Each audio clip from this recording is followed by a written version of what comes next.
વિરામ બાદ આપતું સમાચારમાં પુનઃ સ્વાગત છે। સમાચારમાં આગળ વાત કરીએ। સુરત શહેરની યશવી ફાઉન્ડેશન વિવાદમાં સંપડાઈ છે।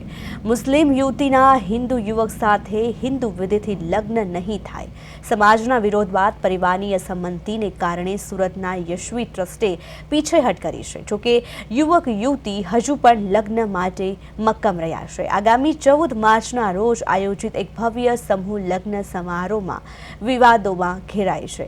ત્યારે યશવી ફાઉન્ડેશન ચેરિટેબલ ટ્રસ્ટ દ્વારા આયોજિત આ કાર્યક્રમમાં એક મુસ્લિમ યુવતી અને હિન્દુ યુવકના લગ્ન હિન્દુ વિધિથી કરાવવાની જાહેરાત કરવામાં આવી હતી। જાહેરાત બાદ દક્ષિણ ગુજરાત મુસ્લિમ સમાજ દ્વારા ભારે વિરોધ નોંધાવવામાં આવ્યો। વિવાદ વધતા અને કાયદાકીય ગૂંચવણો ઊભી થતા આખરે ફાઉન્ડેશન દ્વારા લગ્ન રદ કરવાની જાહેરાત કરવામાં આવી।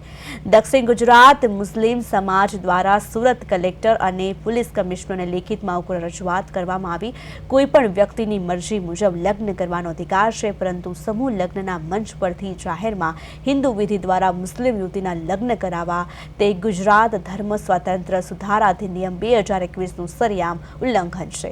સમાજે આક્ષેપ કર્યો કે આ પ્રકારના આયોજનથી શહેરની શાંતિ અને ભાઈચારાના વાતાવરણમાં ખલેલ પડી શકે છે। લગ્નની અંદર એક મુસ્લિમ યુવતી એના હિન્દુ યુવક પ્રેમી સાથે હિન્દુ વિધિ પ્રમાણે લગ્ન કરશે।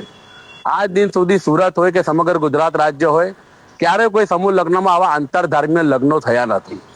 ગુજરાત રાજ્યની અંદર ધર્મ સ્વાતંત્ર્ય 2008 અને 2021 અધિનિયમનો એક કાયદો છે કે જેમાં કોઈ પણ ધર્મના વ્યક્તિને એનું ધર્મ પરિવર્તન કરવું હોય તો નિયત નમૂનામાં જિલ્લા મેજિસ્ટ્રેટ જિલ્લા કલેક્ટર થઈને લેખિતમાં થશે। તો આવનારા દિવસોની અંદર બીજા જે સંચાલકો બીજી જે સંસ્થાઓ સમૂહ લગ્નો કરે છે એ પણ જાણી જોઈને આંતર ધર્મીય લગ્નો કરવા માટે પ્રેરાશે, જેનાથી